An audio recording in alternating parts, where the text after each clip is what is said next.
Hello friends, welcome back to Wow IAS. Welcome to the prelims test series discussion of Vision IAS, and this is test 6 that we are discussing, and here is part 4.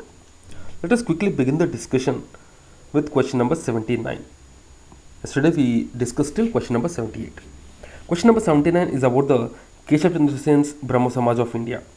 The Brahmo Samaj got divided after the death of Raja Ram Mohan Roy. So the Adi Brahmo Samaj was headed by Debendranath Tagore, and the other one was by Keshav Chandra Sen. In 1878, Keshav Chandra Sen got his 13-year-old daughter married to the minor Hindu Maharaj of Koch Bihar with the orthodox Hindu rituals, and this caused the split in Keshav Chandra Sen's Brahmo Samaj of India. After 1878, his disgusted followers set up new organization, Sadharma Brahmo Samaj. It was started by Anand Mohan Bose, the Shiv Chandra Deb, Umesh Chandra Datta. It reiterated Brahmo Samaj doctrine of faith in supreme being, one God, and they believed that no scripture of man is infallible. Next, the 80th question is on Alfonso de Albuquerque. So the Portuguese came to India in 1498, and this Alfonso de Albuquerque is the Portuguese viceroy of India from 1509 to 1515. So he established the Portuguese power in the east. There were Portuguese strongholds in East Africa, of the Red Sea at Ormuz, in Malabar, and in Malacca. The Portuguese blustered their stronghold by introducing permit system for the ships and exercising control over the major shipbuilding centers in the region. The non-availability of timber in the Gulf and Red Sea regions for the shipbuilding helped the Portuguese in these objectives. So Alfonso de Albuquerque acquired Goa from the Sultan of Bijapur in 1510. The principal port of the Sultan of Bijapur became first bit of Indian territory to be under the European since the time of Alexander. An interesting feature of his rule was the abolition of sati. This is about Alfonso de Albuquerque. Next, the 81st question is on unfair trade and unfair aid trade under EIC rule. So this unfair trade, if you see, this is actually to promote the British manufacturers. The East India Company imposed a policy of free trade, completely one-sided. India is open to foreign goods, but Indian goods were subjected to high import tariffs in Britain. This unfair trade license actually helped the East India Company at large. They used to export raw materials and import the finished goods. So for the finished goods, India was the ready-made market for them. But in fact, they did not allow Indian goods to go out of India. There were a lot of tariffs and a lot of restrictions that were placed. Thus, by the end of 19th century, Indian exports consisted raw cotton, jute, silk, oilseeds, wheat, indigo, and tea. Next, Interpol's match-fixing task force. So, in its 12th meeting, called for clubbed effort to curb competition manipulation and establishment of national platforms outlined by Macolin Convention. It is the first major event under the new Financial Crime and Anti-Corruption Center from Interpol, and from India, CBI has participated. Next, the 83rd question is on Shaurya Chakra. It was instituted on 4th of January 1952 as Shaurya Chakra Class 3, renamed on 27th of January 1967 as Shaurya Chakra. It was awarded for the gallantry otherwise than in the face of enemy, may be given posthumously as well. It is India's third highest peacetime gallantry award after Ashok Chakra and Kirti Chakra. So Ashok Chakra, Kirti Chakra, and then you have the Shaurya Chakra.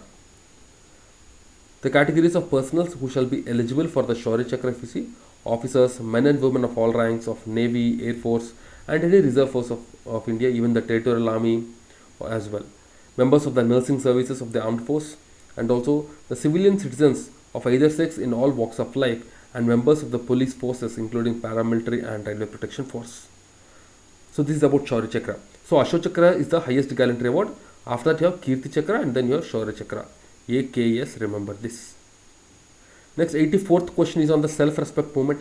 Self-respect movement was started by E.V. Ramaswamy Nayakar. He is also known as Periyar in South India. You have this temple entry movement that was started by Acharya Narayan Guru in Kerala. So he coined one religion, one caste, one God for mankind. Right. So this is about the self-respect movement. Next, 85th question is on the Lucknow session in 1916. If you see, Congress was divided in 1907 It was divided. So the extremists, they were expelled out of the party. After that, even Tilak went to jail and all. So the Congress has split. Now the Congress has to be united for the right action to be taken. Congress is facing leadership crisis after this, after the Surat split and all. During this time, in 1916, the Lucknow session was held. Two wings of the Congress were united, the first united Congress since 1907. Tilak and his men were welcomed back into the Congress by the moderate president Ambika Charan Mazumdar, A.C. Mazumdar. Efforts of Annie Besant and Tilak met with success at annual session of the Congress in December 1915. They then decided that the extremists would be allowed to rejoin Congress. They had opposition from Bombay group, but that was weakened by the death of Firoz Shah Mehta. And also there is unity between the Congress and the Muslim League. It was brought by signing of Congress League Pact or the Lucknow Pact. It was put up for the common political demands before government. Tilak and Annie Besant played a leading role in bringing this agreement between the Congress and the League. It was against the wishes of many leaders, including leaders like Madan Mohan Malviya. Okay. So this is about the Lucknow session of 1916. Remember this very well. Next, the 86th question is on the events in the Lytton's viceroyalty. So Lytton was the viceroy of India between 1876 to 1880. Lytton actually, if you see, he took various reforms which went against the Indians.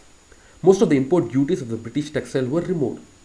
If there is no import duty, then the British textiles which are coming on sea to India, then they will be very, very cheap.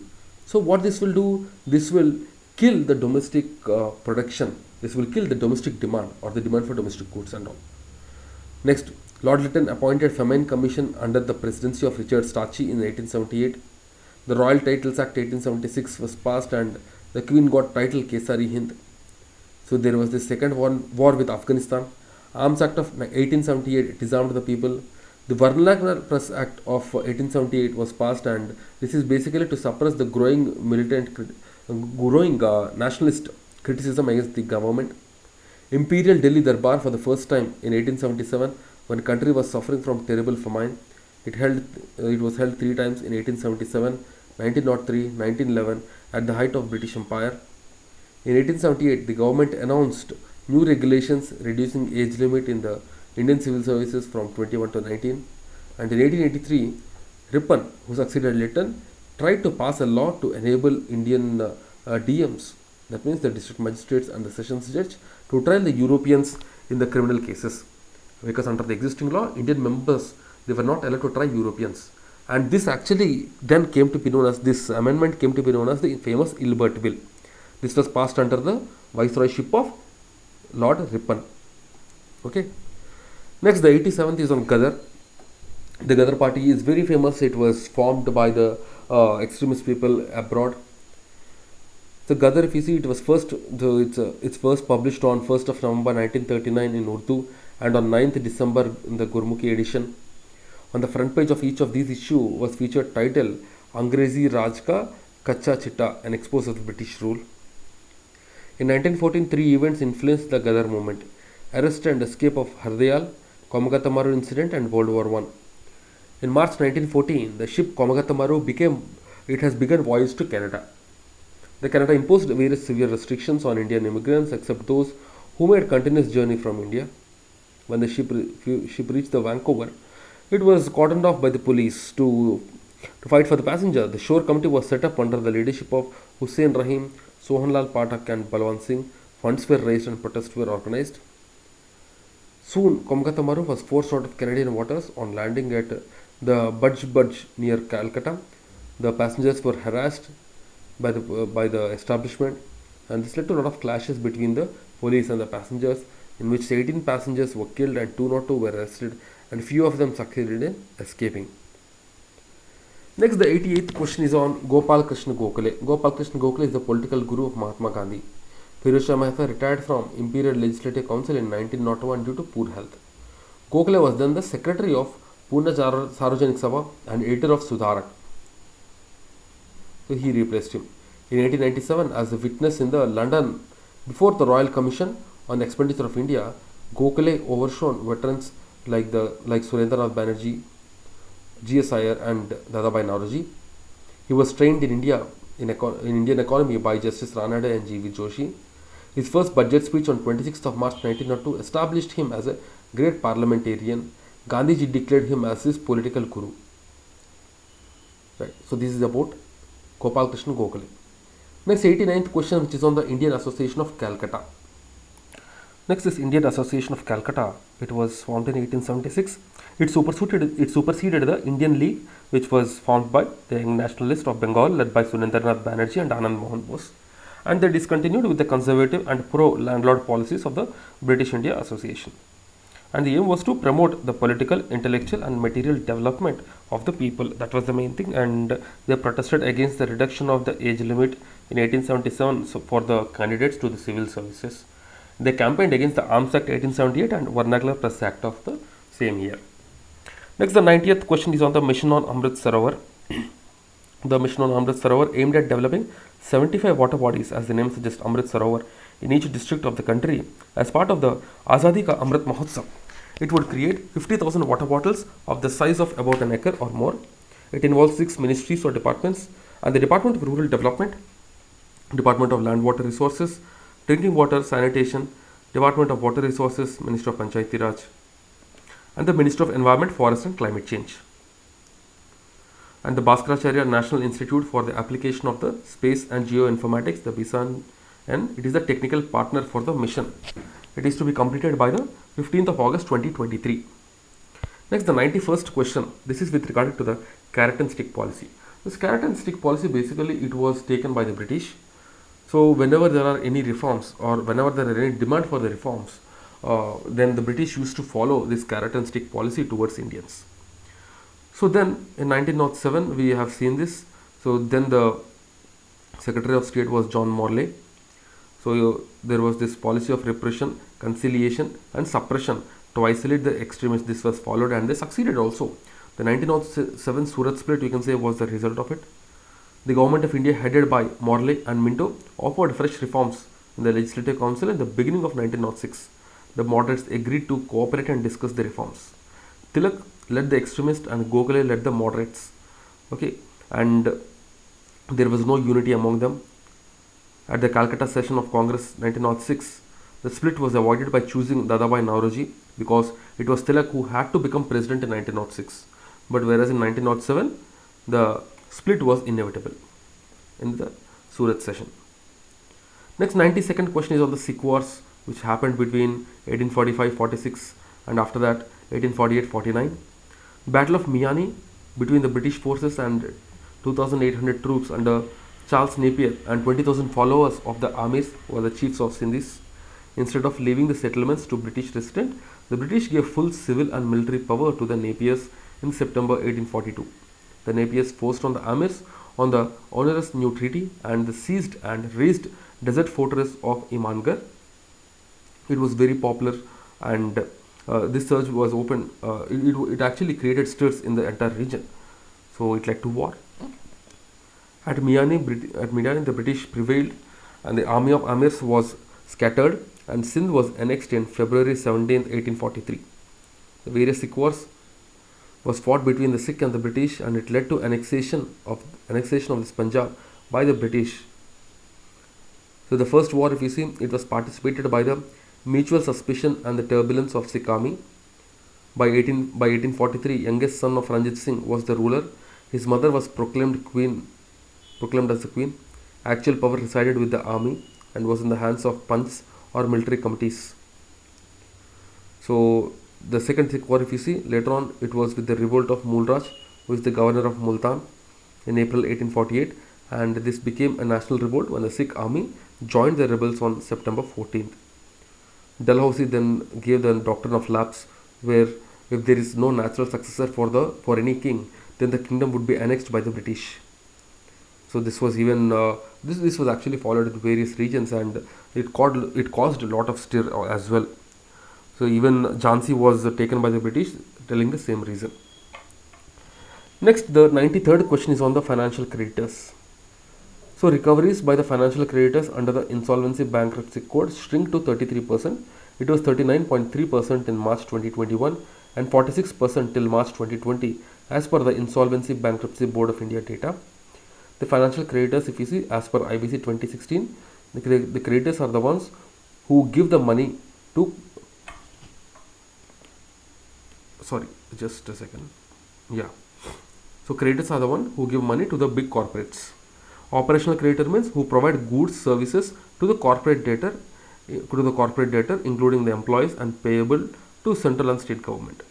Any person, financial creditor, the operational creditor or the corporate debtor may initiate the corporate insolvency resolution. Okay. So this is about the financial creditors. Next, the important social reformers. Gopal Krishnan Gokhale. So he was born in 1866 and died in 1915. He was INC's liberal leader, founded Servants of India Society in 1905 with M.G. Ranade. 1911, the Hitwada projected views of society, and then he remained aloof from politics. G.H. Deshmukh, 1823 to 92, social reformer from Maharashtra, judge under the British Raj, but wrote for the weekly Lokhitwadi on social reform. He supported the social and religious equality against the caste system, and he started weekly Hitechu and played leading role in the founding periodicals Gyan Prakash, Indu Prakash and Lokhitwadi. He said, if religion do not sanction social reforms, then change the religion. Next, Gopal Agarkar, 1856 to 95. He was an educationalist from Maharashtra, co-founder of the New English School, Deccan Educational Society and Ferguson College, first editor of Kesari, which was started by Bal Gangadhar Tilak. So he started his periodical Sudharak and spoke against untouchability. This is Sudharak by Gopal Agarkar. Next, 95th question is on Surendranath Banerjee.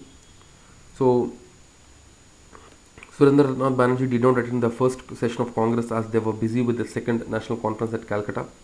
In 1886, they merged their forces with the National Congress, whose second session met in Calcutta under the leadership of Dadabhai Naoroji. And from here, Congress became the whole country's Congress. Its 436 delegates were elected by different local organizations. In 1890, Kadambini Ganguly, the first woman graduate of Calcutta University, addressed the 6th Congress session. Next, the 96th question, which is about the major changes after 1857. After 1857 War of Indian Independence, lot of changes took place in the entire system. The Army Amalgamation Scheme, 1861, moved companies' troops to services of the Crown. Entire administration was shifted under the Crown after the 1857 war. The European troops were revamped by the periodical visits to England, and they termed the linked battalion scheme. The proportion of the Europeans to Indian in the army was raised and fixed at 1:2 in Bengal army and 2:5 in Madras and Bombay armies. All Indian artillery units except few mountain batteries were made defunct. Higher posts in the army were reserved for the Europeans. Until the first decade of 20th century, no Indian was considered fit to deserve King's Commission. The new English recruit were considered superior to an Indian officer holding Viceroy's commission. In wake of the transfer of power from the East India Company to British Crown, section of European forces employed under the company were resented to move that required 3 presidency armies to transfer their allegiances from defunct company to Queen as in the British Army. This resentment resulted in some unrest, and it is also called as the White Mutiny. Next, the 97th question is about the women who participated in the Quit India movement. Suchitra Kripalini. In 1936, she married Acharya Kripalini. She is a Congress member. She became this Congress member in 1938 and served as secretary for 1.5 years to the Foreign Department and Women section. She participated in the Quit India movement in 1942. Next, Aruna Asaf Ali, legendary heroine of India's freedom struggle, unfurled the Quit India movement and became a legend for the youth. Her first major political action was Salt Satyagraha in 1930. Next, Usha Mehta.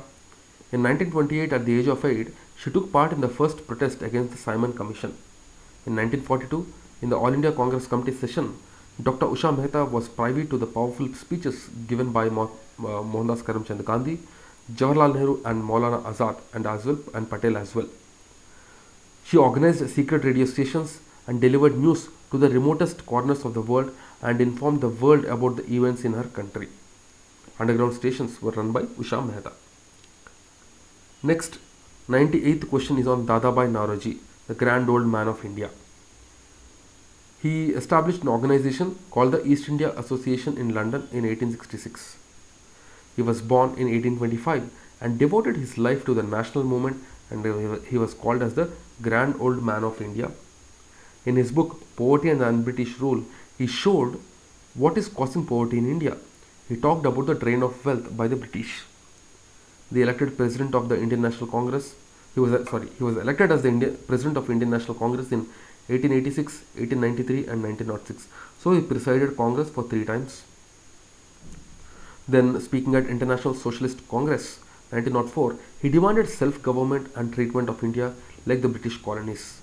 In 1905, in the Banaras session, he asserted self-government is a remedy for India's woes and wrongs. As the president of 1906 Calcutta session, he laid down goal of nationalist movement as Swaraj, like that of the UK or colonies. Next, 99th question, the Chittagong group. So Chittagong group was led by Surya Sen, Anand Singh, Ganesh Ghosh and Loknath Ball. He planned to occupy 2 main armories in Chittagong to supply arms to revolutionary, to destroy telephone and telegraph lines, and also the railway link between Chittagong with the rest of Bengal. The raid was conducted in April 1930 and it was successful. Young women provided shelter, carried messages and fought with guns in hand. Example, Pritilata Wadekar died in the raid conducted by them. Kalpana Datta was arrested and later tried along with Surya Sen and given life sentence. Shanti Ghosh and Suniti Chanderi, the schoolgirls of Komila, they shot the DM. And Beena Das, so she shot a 5-point. She shot this governor at the 5-point while receiving her degree at convocation. Chittagong IRA, the cadre included many Muslims like Sattar, Mir Ahmad, Fakir Ahmad Mian, Tunu Mian, and got support from the Muslim villages around Chittagong. So basically, whenever we talk about this Chittagong Armory and Chittagong raid and all, so we will always remember the Surya Sen and what his girls have done. Okay, so this is about the Chittagong group and Chittagong Armory raid. Next, the 100th question is on indigenous warship building. INS Surat was developed under Project 15B, and this INS Surat is a destroyer, and INS Udaygiri is also a destroyer. Project 17A is the project of frigates. It was launched at Mazgaon Docks Limited. Next, Project 15B ships, if you see, they are the next generation stealth guided destroyers of Indian Navy, built at Mazgaon Dock Limited. This its fourth destroyer is Surat. Okay, so the Project 15A, if you see, the Calcutta class ships were built. They were built using the block construction methodology, involved hull construction at 2 different geographic locations and joined at the Mazgaon Dock Limited. The first ship was commissioned in 2021. Second, third, and now the fourth ships, they are launched at various stages. Udaygiri is the third ship of Project 17A, so the follow-on of P-17 frigates of the Shivalik class with improved stealth weapon and other technologies. Udaygiri is the reincarnation of Udaygiri, the legendary class ASW frigate with so challenging operations in its decades of service. If you see the basic difference between a frigate and destroyer, frigates are generally small ships. Frigates are generally small ships, and they are usually sent as escort vessels to protect the sea lines of communication or as an auxiliary component of any strike group. Whereas, if you see these destroyers, the destroyers are huge ships. They are generally integrated into the carrier battle group as the air defense component or utilized to provide even territorial air and missile defense. That means destroyers basically they destroy, or you can say in brief words, they are deployed to destroy maybe the air defense or any other ship. Okay, you can just remember like that. Frigates are the escort vehicles. They are basically to escort other vehicles, other ships, other submarines and all. This is the basic difference between a frigate and destroyer, right? So Udaygiri is a frigate and you have the Kolkata class destroyers. So Surat is a destroyer, right? So these are the questions for the day. These are the questions for today.